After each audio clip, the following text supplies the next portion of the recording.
Good evening, guys. 2 seconds. Just waiting for Wayne. So welcome. Another Friday evening. With me and Wayne, Deep Fried Jedi. Just add Wayne. Okay.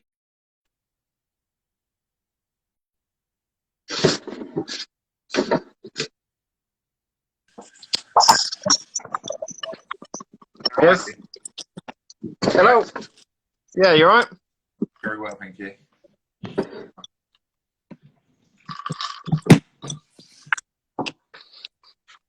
So how's your rest of your week been? It's good. Yours? Yeah, it's a bit shattered yesterday. We started on Thursday. Okay, it's end of the week, isn't it? Any other day? Hello, Kelly and the boys. Oh, Living the hello, cosplay dream. from now on, we call Living the Dream Fatty Toad Man. So, Fatty Toad Man. yeah. Alright, okay. New rule on our lives is we can do what we want. So, yeah. Do what.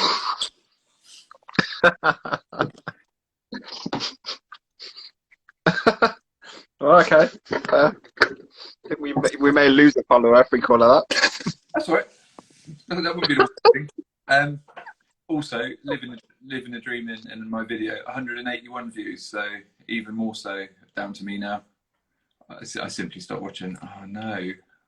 Please don't. 181 views. I mean, well done, guys. No. Well done, Wayne. Well done, Wayne. It was a 50-50 effort. I was on the question, so it's all me. Do you want to introduce what we're doing this week? Yeah. So, welcome to those who joined us, man. So, a couple of weeks ago, we decided to go back and do some of our old stuff, which was posted before we started this whole site. So we started doing lives, but we did them on our private accounts. So we started off with talking and discussing about the prequels in the Star Wars trilogy. So now we're going to continue that and talk about the original trilogy. So yeah, Star Wars, and my nephews will love this. Star Wars, come on, boys. So, yeah. So, as you guessed, Deep Fried Jedi, we're big Star Wars fans. That's how we originally started this, didn't we? Yeah, I thought it was meant to be anyway. And then one thing led to another, and then we're all sorts. Yeah. Yeah. All right, Carly and Milf. Carly and Milf. Hello. Go on then. You want to start? Yeah, so we're going to obviously start with episode 4. Or originally it wasn't episode 4, but it was just A New Hope. No, even then, before that, it was just Star Wars. Star Wars. Yeah, Star Wars the musicals, what an evolution. Yeah, no, it was just Star Wars. It was, because it was, and it's the only one out of the whole series that you can watch as a standalone film. I wonder if there's any people in the world that just watched that one Star Wars film and thought, oh, that was a good film, and then never watched any others. It's got to be someone. But why would you? You might have thought it was all right, not really my cup of tea. So you might have just seen that one Star Wars, and that story makes perfect sense on its own. Yeah, but don't you? I don't think that's possible. I think once you dip your toe in. I agree with that, yeah, but I'm sure there's someone that must have only seen that one. Even worse. I'd like to find that one person. Yeah, I would. But I think even worse, there's someone out there that's just watched The Last Jedi and thought, no, this isn't for me. It's ruined it for him. Yeah, there's also that, Yeah. Or they've watched Phantom Menace and thought, nah, can't go on no more. Go on, no, carry on with what you were going to say about it. Okay, so Star Wars, Episode 4, New Hope. So we all know, well, I should know by now, these films have been remade a couple of times, have they not? Or remastered? Yeah, not remade. Yeah, I'm sure it was in the pipeline at some point, but yeah, it's been remastered, sorry. So these are the set films which I think kicked off for everyone. I know New Generation. They started with episode.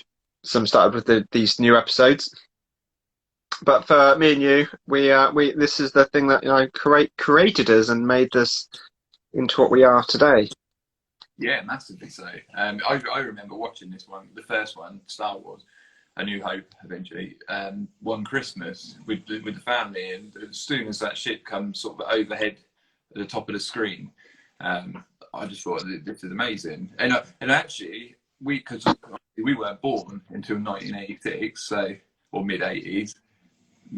So they've been around a few years by that point. Can you imagine what it was like as a kid in the 70s watching that for the Yeah. first, because it had never been done before. So if I, for us, 10 years after they originally were released, it was still amazing to see on your TV at home. I can't imagine what it was like in the cinema. It must have been awesome. Evening, Nathan. Thanks for joining us. So yeah, I first saw this. I think it was at the old Robin Hood Cinema in Old Newbury. Yeah, we used to get flea bites on your ass. Yeah. So Robin Hood Cinema, I think they did one each month. I think they, because then he had one screen at the time, didn't they? Yeah. So I think they showed one per month and then carried it on. Yeah. But yeah,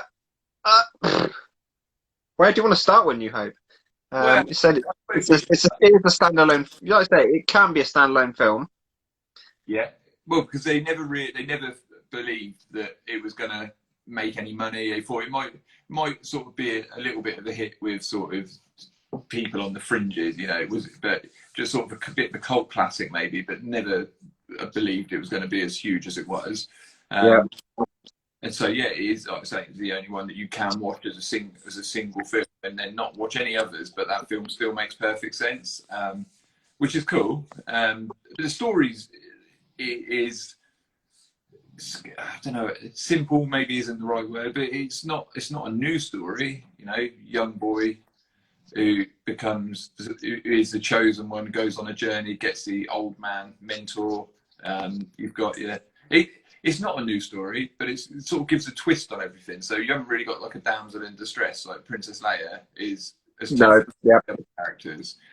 You've got sort of your rogue Han Solo, your hero who doesn't really want to be a hero, to be honest, at first, Luke Skywalker. You're right. This one, it's not a complex story. No. I think now it's a bit more complex. There's a lot going on. Well, I think now, because if you look at Star Wars in general, there is a lot and it is a very complex story. But if you now bring it down to that one film, and if you choose, as we are talking about each film individually, this film is quite a simple story, isn't it?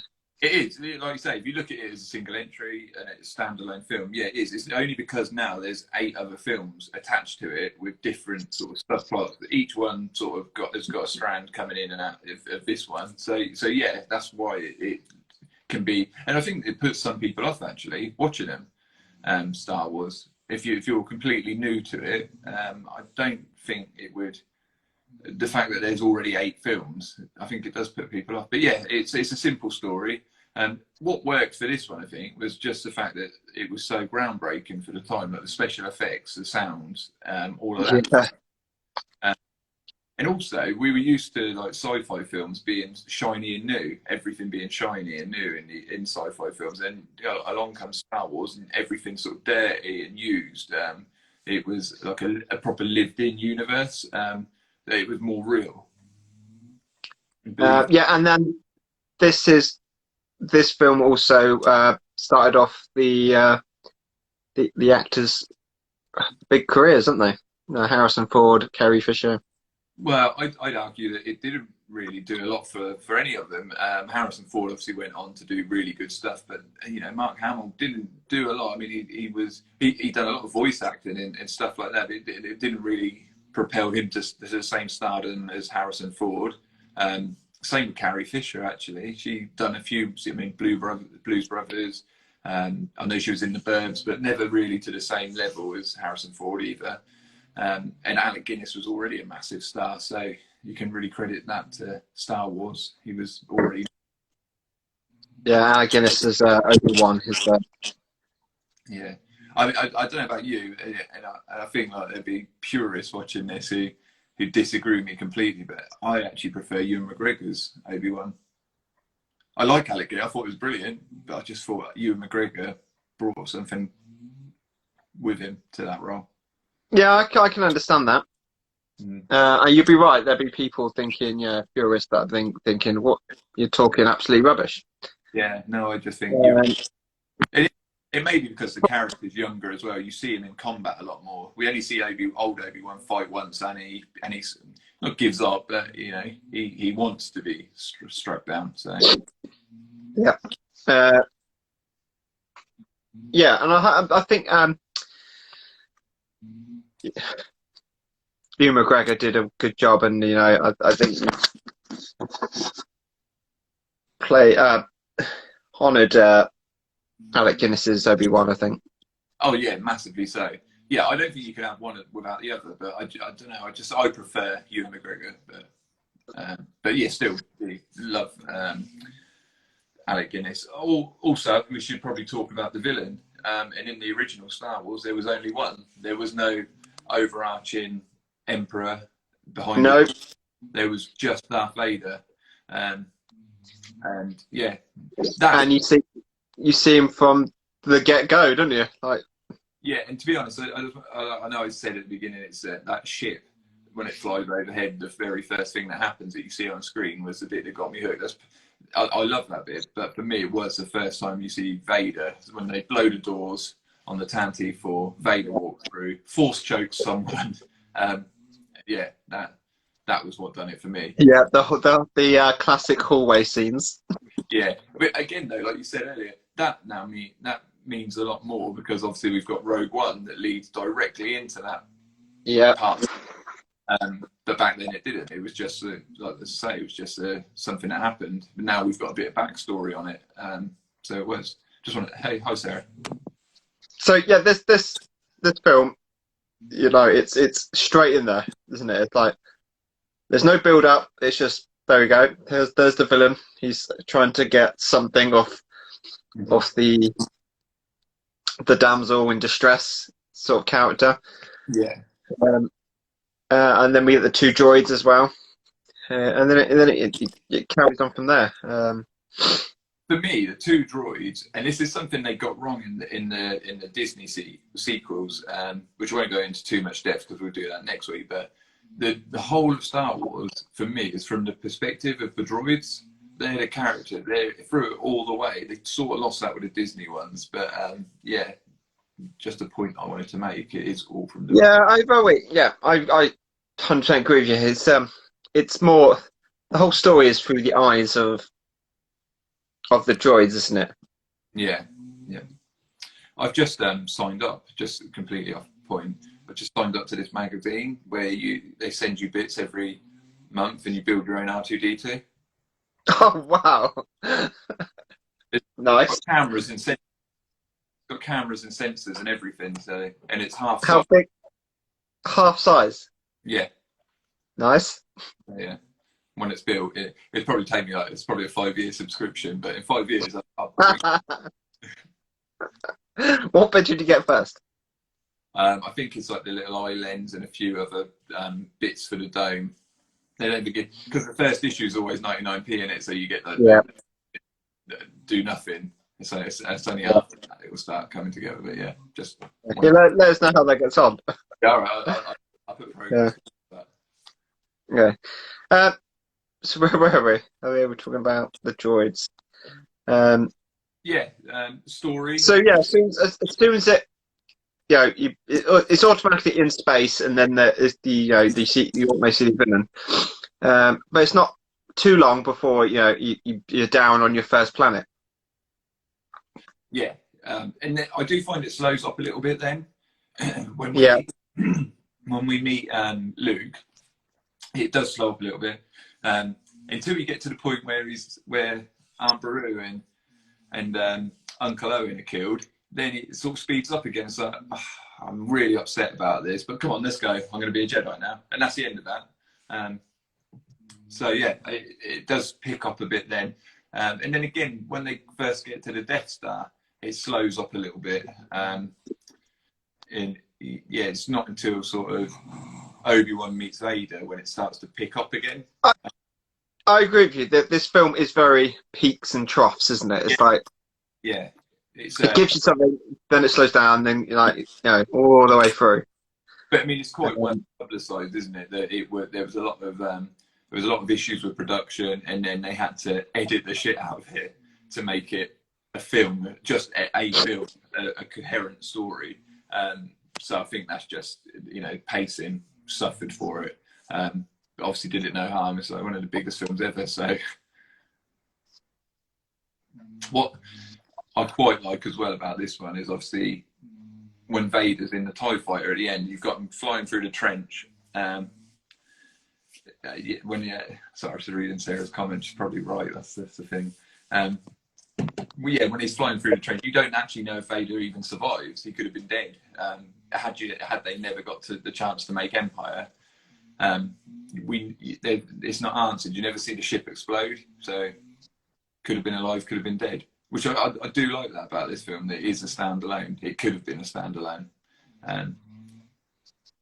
Anything you want? And who knows? It could have been a standalone, wouldn't it? But it was such a success that hey, here we are now. Yeah. So, wow. I mean, I don't think this episode is. I wouldn't say it's the best episode in these three films. Let's just talk about these three films. Yeah, no, I agree. I agree with that. But it's an odd one, isn't it? Because it's not the best one. Yet without it, there would have been none of the others. So you need this more than any other one, any other Star Wars film. You needed. This was the most important one that they got right. And it worked. Yeah. But the originals with the lightsaber fights were, I'm glad they remastered it without the lightsabers breaking and. Yeah, I mean it was clunky, and I know they've tried to explain. Clunky, yeah, that's a good word. It was very clunky in a lot of places. But they've tried to explain it over the years, haven't they? Well, Luke was trained by an old man, and he only ever fought a man who was half machine. So of course it was going to be a lot slower. I know Mark Hamill said before that when they were being directed on using the lightsabers, they were told that a heavy sword like Excalibur, so it wouldn't be something that you could spin and twirl.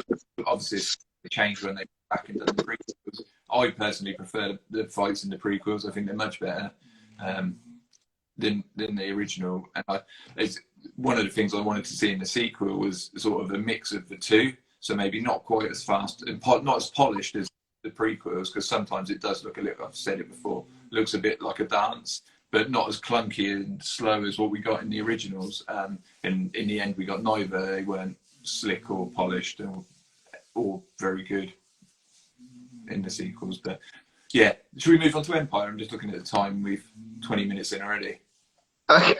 Wow. Okay. Yeah. So moving on from A New Hope, should we go on to Empire? Empire Strikes Back. I forget where the timing between each film is. Is it? They don't follow each other directly, do they? There's now a couple of years between. I think there's 3 years between each one. Yeah, I'm pretty sure it's 3 years between each one. So yeah, in this one we've got obviously. So it sort of starts off. They're on Hoth, aren't they? They're still sort of battling for the rebellion, and it's just before the Empire find out where the rebel base is. So and then it all kicks off. I love that whole Hoth bit. That's probably my favourite. I mean, yeah. Let's talk about Hoth. I love this the scene. Yeah, right. The whole idea, the whole Hoth idea is great. Yeah. You meet the Tauntauns to begin with. Yeah, you meet the AT-ATs. What's the other one? You got No, 8080s, you've got ATSTs. ATSTs as well, isn't it? They're the two. Yeah, yeah. No, it's great. I love that whole opening. Um, I love that Vader comes down in person, because at this point you have to remember that Luke doesn't know who Vader is, so it's all very war still. You know, there's no you don't believe there's any reason why Vader wouldn't kill him as soon as. So it's important to remember that when watching this, because I do find sometimes I mean, I've watched these films. I don't know, you have so many times that you. It's sort of a given, isn't it? Because you know exactly what's going on at every point. There's very little that surprises you about these films anymore.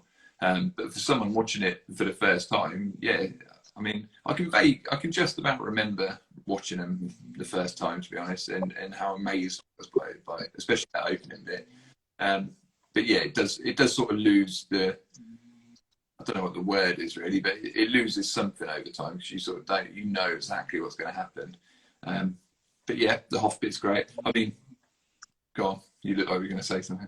I was going to say, it does lose its. Yeah, I understand. Does it lose its magic? So, I, I don't think the film loses its magic. I think it's just the fact that we've overdone it sometimes. We've watched them to death a little bit. but yeah, there's still something there that keeps you coming back. I would say now. I mean, I could watch Star Wars again. I could happily watch Star Wars again. I do. I would say I watch them all, apart from the new ones, twice a year probably, which is still quite a lot for a film that I've seen hundreds of times. Yeah, it's a lot. It's something, isn't there, that brings you back to it. I can't put my finger on right now. Why? And I used to think when it was just the 6 films, I used to think that it was just the fact that we weren't getting any sort of new content apart from the books and stuff, which I read all the way. I used to think that was why, because that was all we had. And then we got like the series like the Clone Wars, and then Disney bought it. We got Rebels. We got a new trilogy, sorry, and then we got 2 standalone. So we're getting constant Star Wars now. Mandalorian. Yeah, I still go back and watch the originals, so I don't know. I can't explain it really. It's not something I can give you a reason for, but no, always pulled back in. Yeah. Yeah. So Empire. Again, I do feel this film also suffers from the, and I think they're trying to work it out by now, because it is slow in some places, but it's not constantly up and down through the film. Yeah, I think exactly. After the Battle of Hoth, yeah, it does slow down a bit, but then it picks up again, and then it stays.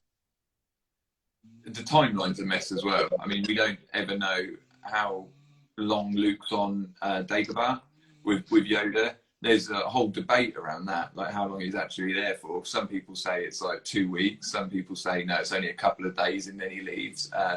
So we never really get to the bottom of that. And it never tells you either. You don't know what's happening to him is in real time to what's happening to the others on Bespin, Cloud City, and all of that. So yeah, it's a bit. And like you say, it is another one where it does have some really slow bits. Although I think the slow bits in this one work a little bit better because it sort of explores Luke's psyche a bit. Like when he goes into the cave and he lops off imaginary Vader's head, and then it shows it's all about like it's sort of just laying the groundwork, isn't it? For is he going to turn to the dark side? And then obviously you get to the end and there is a real question because you know who he is then, that he could actually fall. So yeah, it's and I think if you've got to this episode by now, I think they've got you, Yeah, and I think actually, if you like the first one, you that's great. If you stick, that's enough to sort of pull you into the sequel. You watch this one and that's it. This is the one, then you're hooked. That's because it's a twist at the end. That's the massive thing with this one. And then you have to know what happens. And and it works both ways as well. Like you have to know what happens after Luke finds out that Vader is his father, and then when they announced the sequels, I had to know how that Anakin got to Vader. So that was really it. I needed to know everything, because before then, like I say, it was only books that you could read, which are all now non-canon anyway. So Empire, I think, is the best out of this trilogy. Yeah, I think, I'd agree with that. But I do like Return of the Jedi as well, though. I do really like Return of the Jedi. I think that gets a lot of flack, and it's actually a really good film. I think if you look at trilogies over the last 20 years, there isn't a third installment of a trilogy as good as Return of the Jedi is. The third one is usually always the poorest, but I don't think Return of the Jedi is that bad. You? No, yeah. I don't hate Return of the Jedi, but I just think Empire has a lot more It's to darker. offer. It's darker, yeah. It has a lot more going for it than. The tone of it's a lot better. It's just, it gets the tone spot on, and then it's, yeah, and it again, we've obviously got that in our personal taste for movies, because I think we both agree that The Dark Knight's the best Batman film. And again, it's really dark. The middle entry of a trilogy goes really dark, and your hero doesn't win. Luke and Han and Leia don't win in Empire Strikes Back. It's You just covered what I was about to say there. Empire, the villains are on the back foot. They are not winning. the heroes. Sorry. Oh yeah, the heroes on the back foot. Yeah, not the villains. The villains are winning, and there's not many films that the villains are. Yeah. It's always the heroes which they get caught. Now they're gonna come up and win again. Yeah, that's exactly what works for it. I think is that the heroes. It's almost a win for the heroes just because they escape. That's their win in this film. That's all they get from it. Nothing else. And yeah, and for then it was quite a new thing as well. You didn't really have many films where the heroes didn't win. And especially for what was classed as a children's film back then. For the heroes to not win and for such a dark ending, just unheard of. So again, something else that just hooked you when you saw it. And I think having the dogfights, the different vehicles, I think all adds to the why this film is so good. It's one of the only things as well I think they got right when they remastered them was adding in more ships. So they basically copy and pasted, didn't they? Just so that to make the fleet bigger. Yeah. So in the originals, it was always like 5 ships, wasn't it? And then they just multiplied it by like 100, and it just made it look much bigger. Are you reading that comment? I was just going to ignore it. Yeah, just ignore that comment. Right. Yeah. So it works. I haven't really got anything else to add on.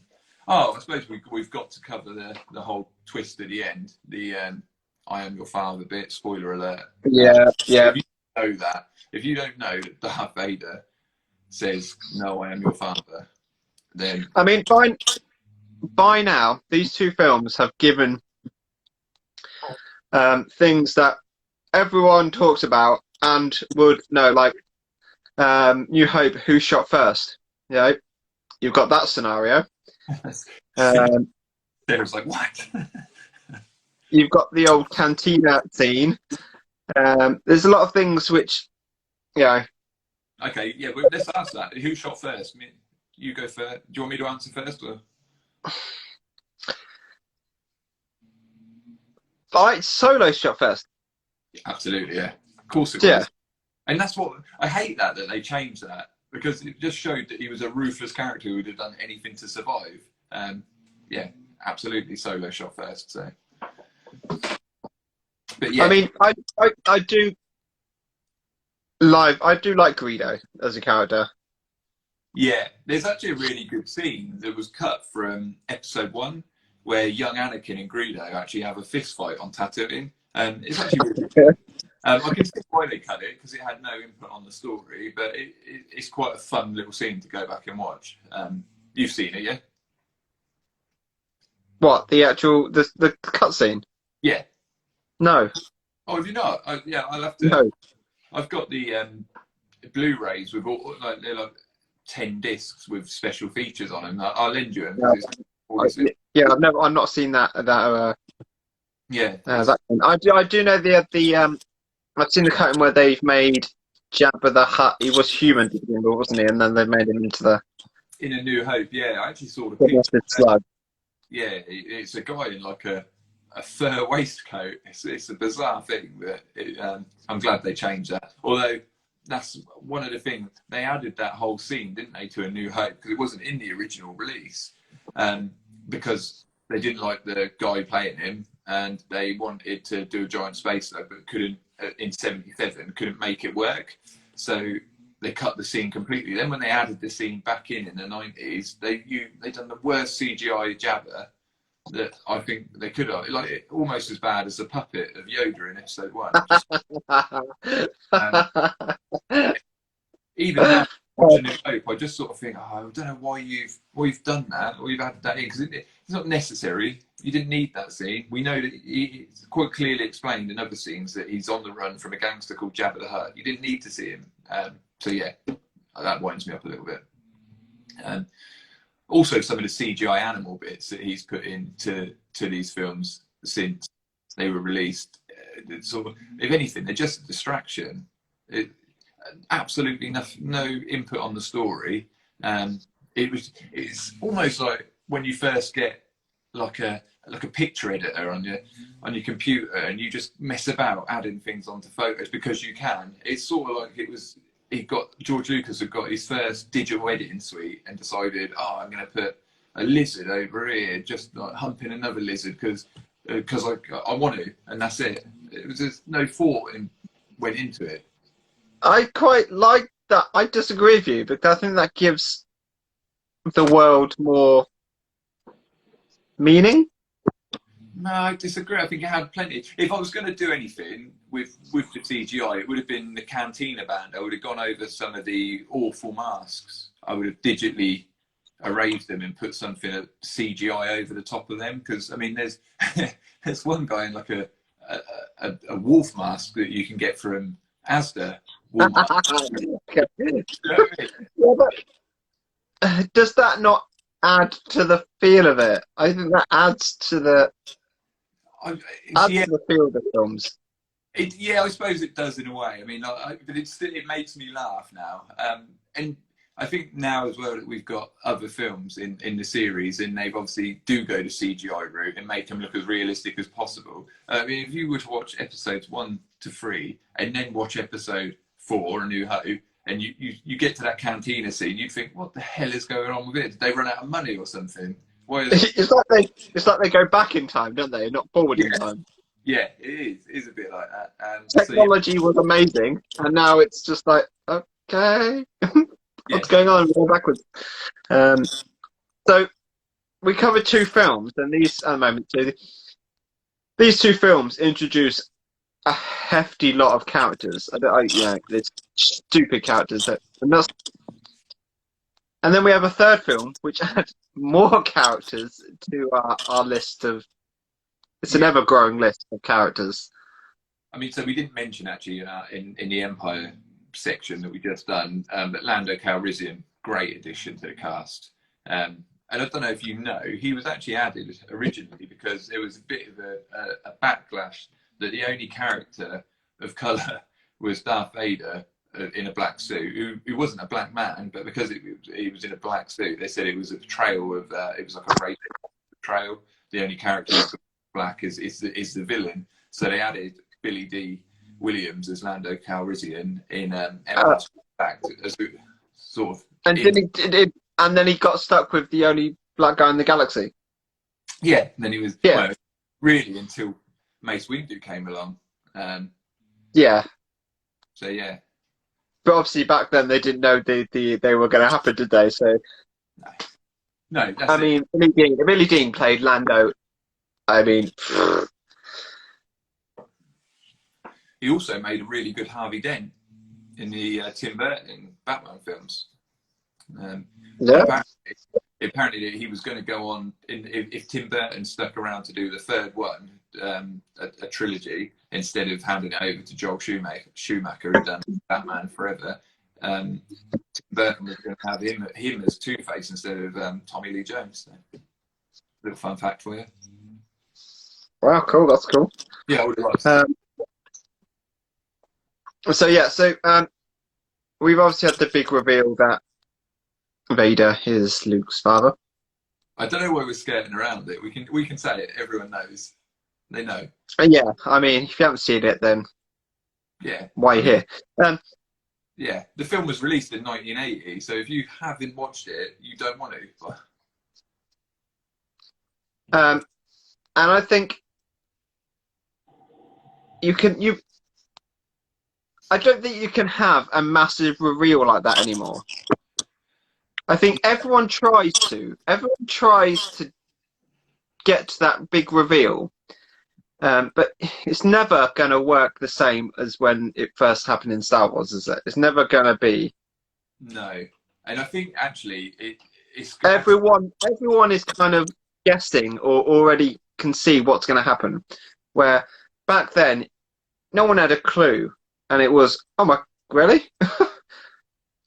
and it's had a knock-on effect because I remember when they were still releasing the Harry Potter books, and everyone was saying, "Oh, Voldemort will actually be Harry's dad."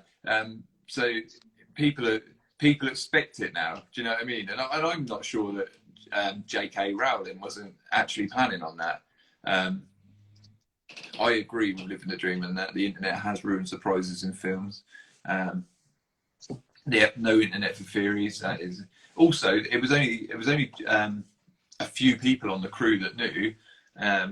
Obviously George Lucas, and then he told Mark Hamill the morning before they shot the scene. So, and then he was obviously sworn to secret. So it was, I think it was easier back then, like you say, no internet, and because no one expected it as well. Again, no one expected that twist. No one expected it to even be a twist because, like we said earlier, the first film was such a classic story. Really, nothing new about it. Good. All we knew it was good versus evil, wasn't it? And yeah. So yeah, it was completely unexpected, but great twist. All right, let's move on to Return of the Jedi. so yeah, Empire leaves you on that cliffhanger that this is Dad. Yeah, And now we go on to Return of the Jedi. So we all know that Luke is well. He's not the only Jedi. He's not the only Jedi, but we believe he is the only Jedi. yeah. Obviously, another 3 years have passed by this point. Luke is now a Jedi Master. He's faced Vader. He goes to rescue Han, who obviously at the end of Empire Strikes Back was frozen in carbonite by Boba Fett. Who, and I said this the last time we done this. Up until the Mandalorian, I didn't rate Boba Fett as a character. I thought I never understood the cult following for the character. I thought he was all right. I thought he was, a good, decent part of the story, but he had like very little dialogue in both of the films that he's in, the original trilogy, and he's clumsy. So, but yeah, anyway, Han Solo's. Yeah, Boba Fett. I did just he was just a background character, wasn't he? He's like he never had. I mean, if you took him out of the film, it would have no effect. No, I know originally George Lucas was going to make him Anakin's brother. Really? Okay. Yeah, yeah, it's quite well known. He was going to be Anakin's brother, but then George Lucas said, "No, it's a bit too cliche," especially I suppose after the reveal that Vader was Luke. And it was one of the issues I have with Star Wars, anyways. Everyone seems to bump into the same people bump into each other. It's meant to be this massive galaxy. I mean, I can walk through Thatcham, a town, with a few thousand people and not bump into you. Do you know what I mean? Yeah. Yeah, right, yeah. But I think if they had that as Luke's brother, No, Anakin's brother. It Oh, was. Anakin's brother. It would have been a bit much because you've got Leia, who is Luke's sister, and then his dad. It would have been just too Yeah, much. yeah, it would have. Because by now, Luke has now been told that Leia is his sister. No, not at this point, has he? Is it not? No, it's sort of midway through the film. It's Does he sort not know on his? Does he oh, not know on his way to save him? it's midway through Empire, isn't it? Sorry. Yeah. Yeah, no, So you're right. yeah. So he know. Yeah. So he's just found out that Vader's his dad, and now he has a sister, which they were split at birth. Yeah, But yeah, he's still a Jedi Master. I mean, uh, how does someone keep that and not go crazy? yeah. And I mean, he did previously make out with his sister. Do you know what? It still makes me cringe as well when I see that, because for me that's just poor. It's what I always wonder, like how much of these George Lucas actually planned. Like, was the fun thing always going to be that? I mean, probably not. Obviously, I would say that Luke and Leia being brother and sister was an idea that came along pretty late in the day, like after they'd shot that scene, because otherwise you just wouldn't shoot it, would you? Because that's just a weird thing to have happen. No, I think so. I don't think Yeah, it's. maybe that's how. I don't know how Lucas's head works, but no. I mean, if he actually went into it thinking, oh, wouldn't it be good if brother and sister full on snogged? Then he needs to be put away because that's not right. I mean, it was a full-on passionate snog. I mean, it is cringy after you find out Yeah, yeah, their brother and sister. Um, but there's more that, and we'll probably talk about this next week. There's more passion in that than there was between like Ray and Kylo. yeah. Definitely, I agree with you with that. So, But we'll talk about that next week. But there's more. yeah, so this guy's made out of his sister when he didn't know, and now he realizes his sister. Vader, the tyrant of the galaxy, is his dad. I mean, how does a young guy deal with all that? But he does. But he does, yeah. Anyway, moving on with Return of the Jedi then. So Luke goes to rescue Han, who is, well, first Leia goes to rescue him actually. Han, who's frozen in carbonite on the wall of Jabba's palace, Leia gets caught along with Chewbacca, and then it's up to Luke to come along. When Luke comes along, I mean, I love this palace scene. you love it. I love this palace scene. It's great. What? Okay, I'm with you. There is a bit though that I hate with a passion, and it's a new bit. It's something that's been added in, and it just doesn't work. But yeah, I love the whole bit where Luke goes in. He's now full Jedi Knight and says, you know, I want him off the wall. Yeah, he just walks into the palace, doesn't he? And he's like, Yeah.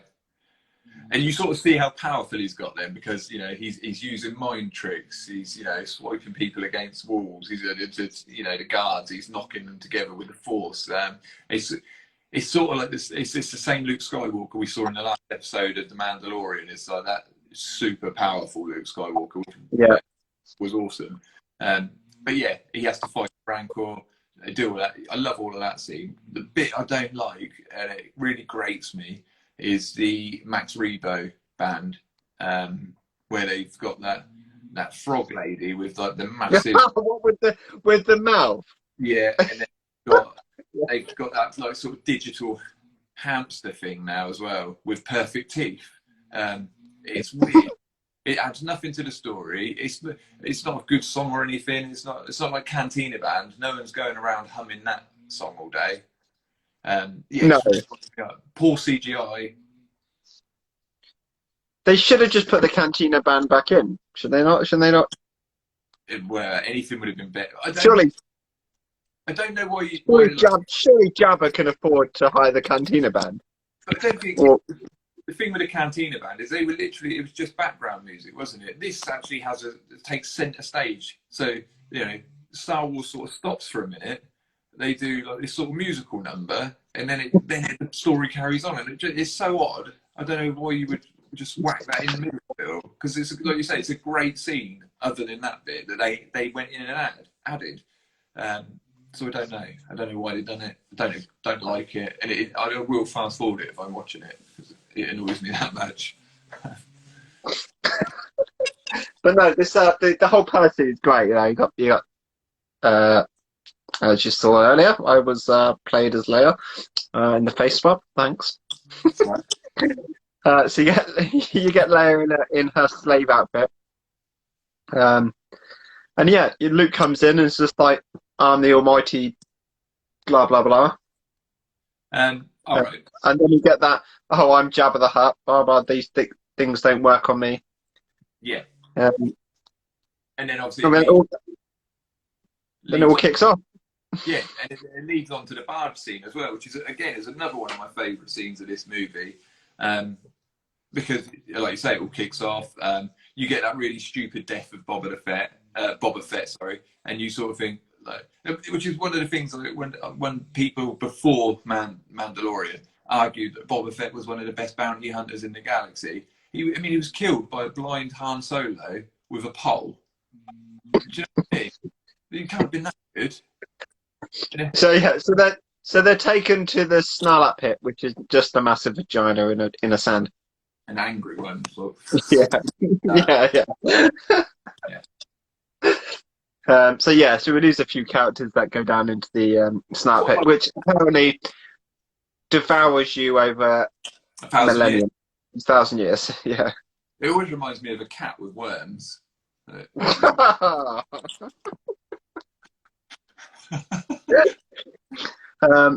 as we know now, you know, Boba Fett escapes somehow, and like, yeah, I mean, what the Mandalorian has done for Boba Fett, for me, is amazing. It's sort of what Frank Miller done to Batman in the 80s comics. Do you know what I mean? It's that sort of seismic shift. It's amazing. So yeah, love that. But yeah, he's off down the Sarlacc pit. Leia, again, showing that she's not the damsel in distress, kills Jabba the Hutt with a chain. Yeah, yeah, strangles him. Yeah, which is cool. And then they all escape. Not forgetting to pick the droids up on the way. Awesome. So where do they go from there? Then they go to. Well, doesn't Luke go back to Yoda then? Luke goes back to Yoda, doesn't he? To finish his training. But obviously, it's too late. He's already faced Vader. Yoda's dying. You get the whole scene where Yoda sort of drifts away and becomes more the Force, which is good. And where does it go then? Oh, then we go to Endor, to the forest moon of Endor. I don't know what your view of Ewoks. I quite like them. I've got no issue with them. The Ewoks, I have no issue with Ewoks. I reckon they're quite. They are there to sell plushies, aren't they? Well, maybe plushies didn't exist back then, but they were there to sell merchandise. Well, I mean, I think so. And I mean, obviously, now on Disney Plus, you've got the sort of standalone Ewok films, and they're awful. I'm not defending them in any way. But actually, in this film, in Return of the Jedi, yeah, I think they work. I think they're a good addition. I know originally it was going to be Wookiees, but the cost implications was just going to cost a fortune. They were worried about how long it took to get Peter Mayhew in the Chewbacca suit and having to do that like a few hundred times to fill out this Wookiee planet. So they went with Ewoks. I like them. I've got no issue with them. I think they're a good addition. I like the underdog sort of thing with them. Like, you got these little sort of teddy bears with sticks, Yeah, going against the Empire and winning eventually. So yeah, I like them. yeah. So when you first see the Ewoks, you think, oh, they're quite cute. They're just teddy bears. Yeah. But when there's lots of them, and they all have sticks, and they all have like, they are quite vicious little things, aren't they? Yeah. I do like all of that bit on Endor as well. That whole I like you've got obviously the speeder chase through, The bike scene, yeah, going yeah. through the woods. And And would you say Leia is using the Force here now? Because I mean, it is quite skillful to go through them woods on a speeder at that speed. yeah, I agree. I think they explained it quite well in the prequels actually that people there are some people that are just more force sensitive. And had like there been a Jedi Order, then Leia probably would have been picked up years ago. But yeah, I think definitely she was. Um, So she was. I think she was using it without knowing. well, I don't know. You say that, but then like at the end of the film, when Luke sort of reveals that he's her brother, she just says, I know." Oh, She yeah, doesn't. because at this point she doesn't know he's her brother. Hmm. Let's just clear this up. Yeah, but what I'm saying is that she's obviously knows that she's got this force, some ability with the force, because she already knew that, um, which again makes the kiss weird that she knew um, that they were blood relatives in some way. But yeah, I think she definitely used the force. And yeah, that whole bit where they have to take the satellite, what do you call it? The satellite down that is the control center to the shield generator. Sorry, so that the fleet can get to the Death Star. But the good bit of this film, for me, is that bit on the bridge of the Death Star. You've got the Emperor, you've got Luke, and you've got Vader. All. So yeah, so this is when the Emperor comes into his big reveal, doesn't he? Kind of like, um, Yeah, yeah, we know he exists. We've seen him on hologram. We've seen him talking to Vader. yeah, But in this film, he is present. He is there. yeah. He is evil. He is And good at what he's doing.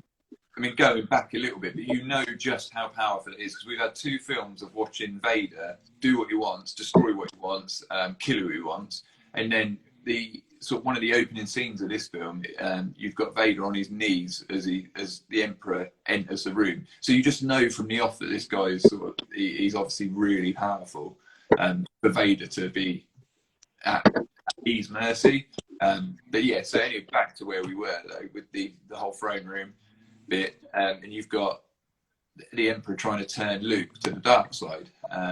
And again, I think over time we've lost that sort of because there was a time where, like when we were first watching this, where I wasn't sure if he was going to. Is he not? Because he Yeah, sort of the groundwork well. yeah. So he's got Luke's in a difficult place, isn't he? Yeah, Because he's like, I need to rescue my friends, but they're gonna die. but then he also wants But to rescue his father at the same yeah. time. So do I rescue my friends or rescue my father?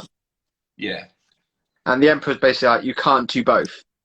yeah, But if you join me, I can make this stop, and your friends won't suffer. yeah. And again, I don't think he. I don't. I still think he would have killed him. oh, I absolutely. think. I think the prequels have taught us that. Yeah.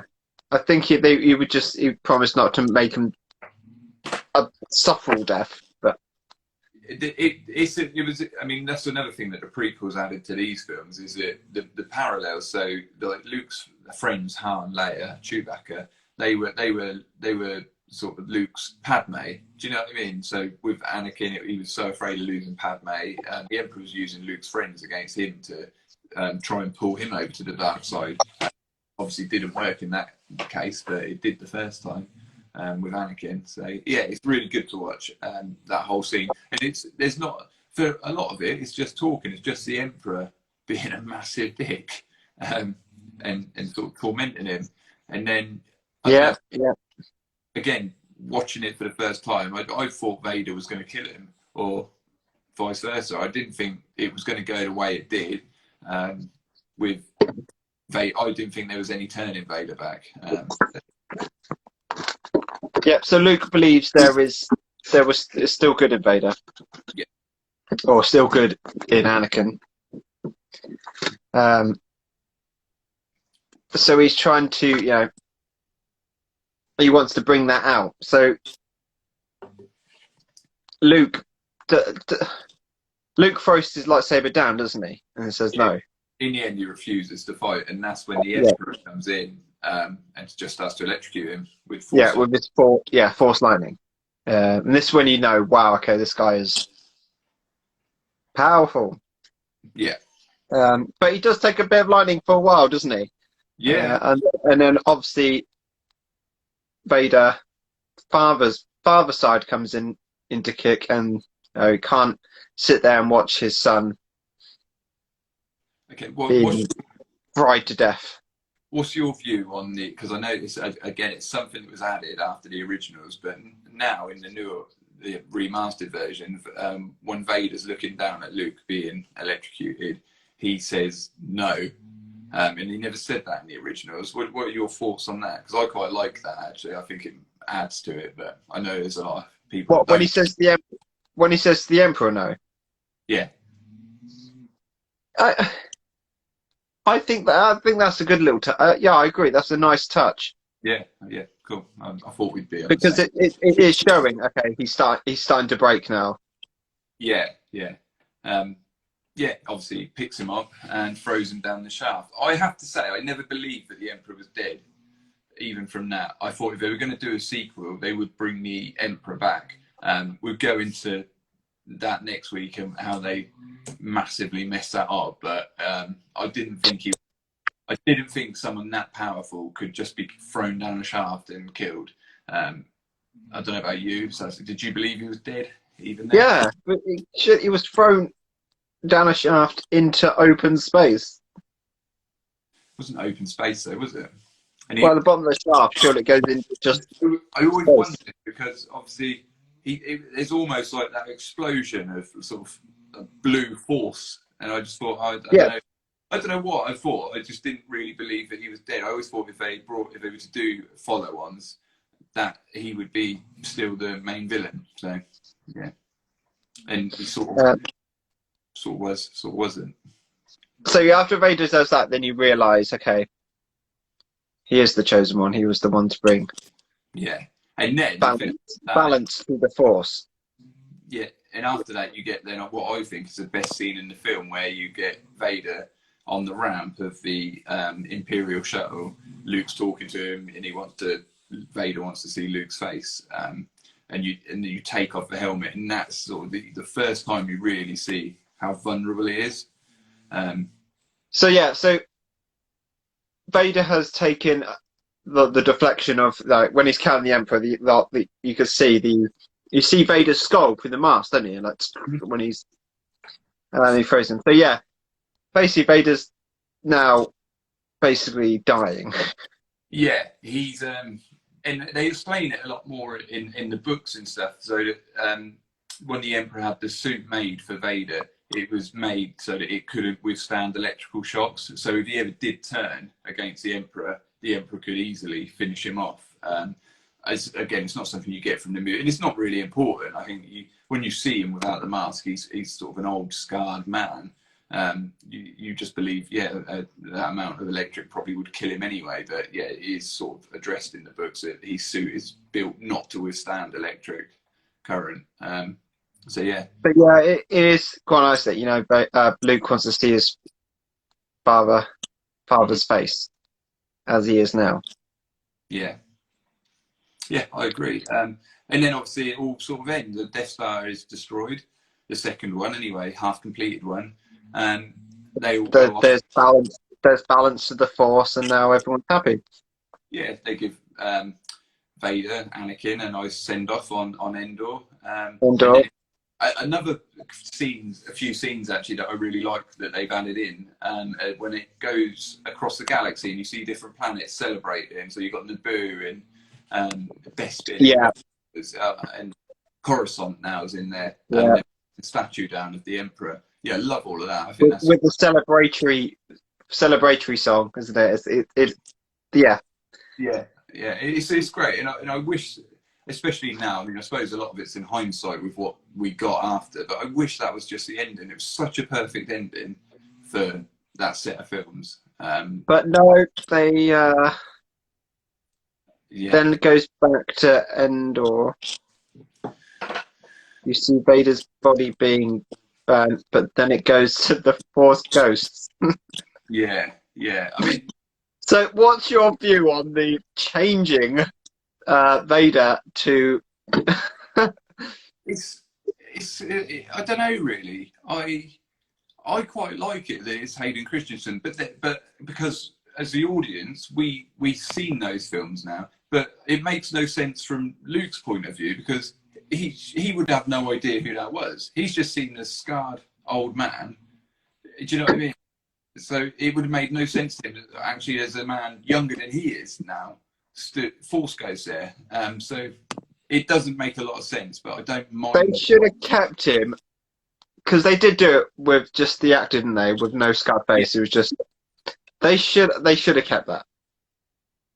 I think that would have. I don't hate what they've done, but I do agree from a story point of view, it doesn't make a lot of sense. So yeah, Because they didn't change Obi-Wan, did they, to Ewan McGregor? no. But then I suppose it picks up from the last time they were really a Jedi. So, So so, so has Vader, Anakin found a way that when he dies, he goes younger? He's just. I don't know. I don't know, mate. It's unexplained, but it is what it is. Okay, should we put I mean, these? it would have made more sense if they changed both of them. You know what I mean? Yeah, I agree. I do agree with that. So you had Anakin and Obi-Wan as Ewan McGregor and Aiden Christian, Do you want? Should we but put these? it just didn't make sense. So where we? Should we rank these three? Give them an order. Best to worst. Yep. Best work for me, obviously Empire. Empire. Second for me, Jedi. Yeah, and then New Hope. And then New Hope. Yeah, so we're saying yeah. Cool. Yeah, because like I said, New Hope is it's so up and down. It's not saying it's a bad film, but it's just Cool. No. In fact, this is, and I think if we were to argue best trilogy out of the three, I think this would win. Best trilogy. oh, 100%, 100%. This would this trilogy would win. Yeah, I'm thinking all Star Wars fans would think this. I'm hoping.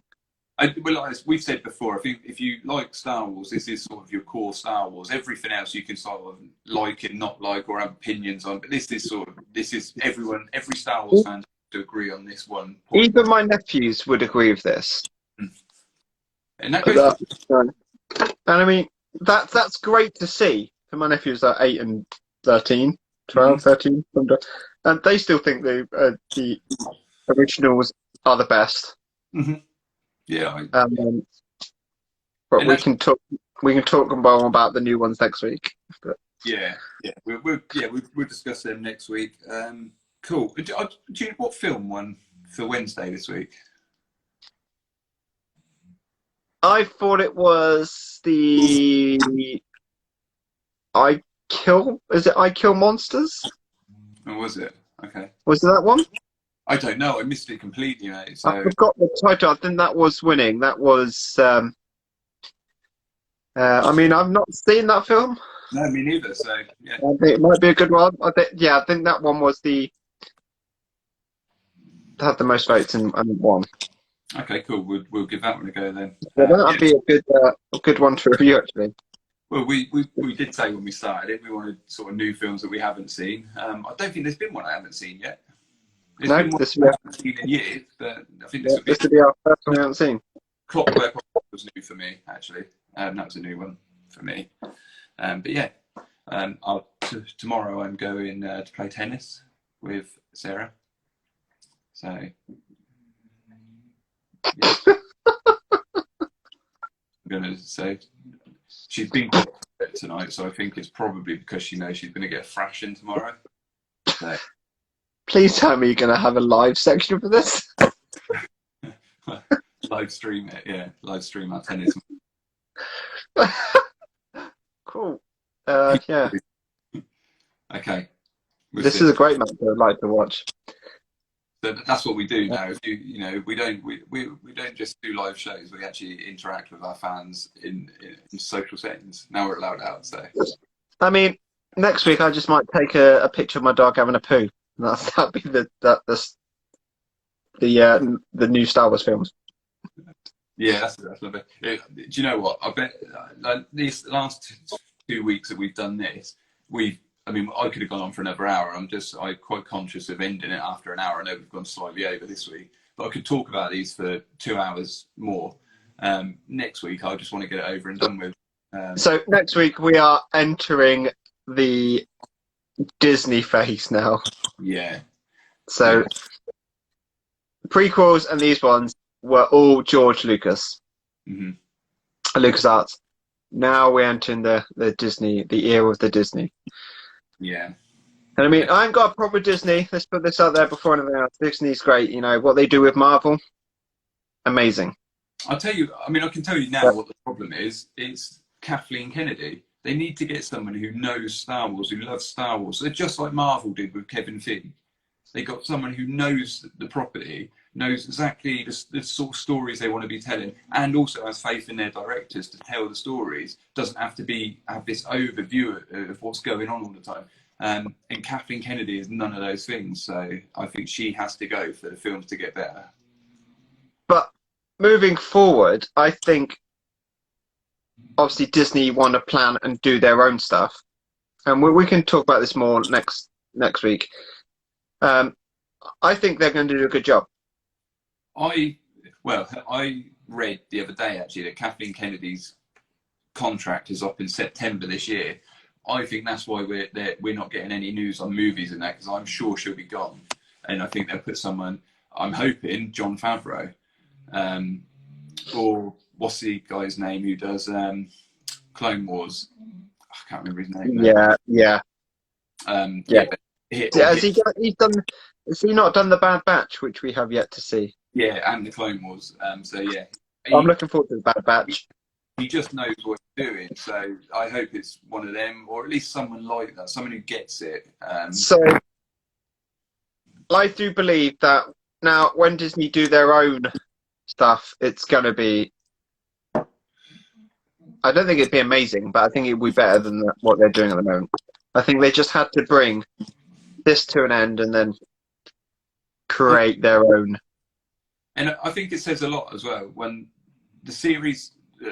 The Star Wars project that's done the best since they took over was The Mandalorian, and it's a new character in a different time scale, a time period than we see in Star Wars, and that's what they need to do. They need to leave the old characters. So we don't need to know Han Solo became Han Solo. We don't need to know, about how they stole the plans for the Death Star. Although those two are the best films that Disney have done, I want to see more new ideas. I don't want like I said earlier. Sometimes the whole galaxy can seem a little bit small because these characters run into each other, and we just see the same old characters over and over again. I want to move away and do their own thing a bit. And I think Star Wars would be better for it. 100%. I do believe they need to pull away from, maybe have Easter eggs, which maybe links back to. But they don't need to be big links. No. They need to be small little links to which fans will understand. But again, like The Mandalorian. If you try and link it too much, I think it will. You want to have flat on its face. The Mandalorian. They had Luke Skywalker come in for the last episode. Walked in, done his job.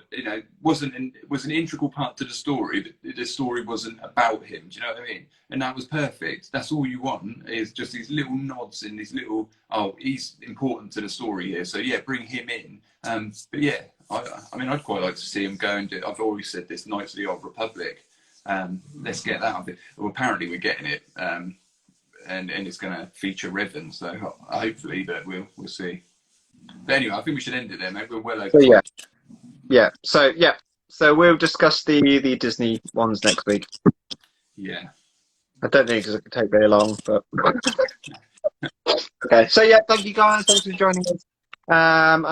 Thanks for everyone who gave us the ideas of films on last week. But we will do our next film review on Wednesday. Yeah. So until then, we will see you then. See you later. So thanks, guys. Have a good weekend. Take care.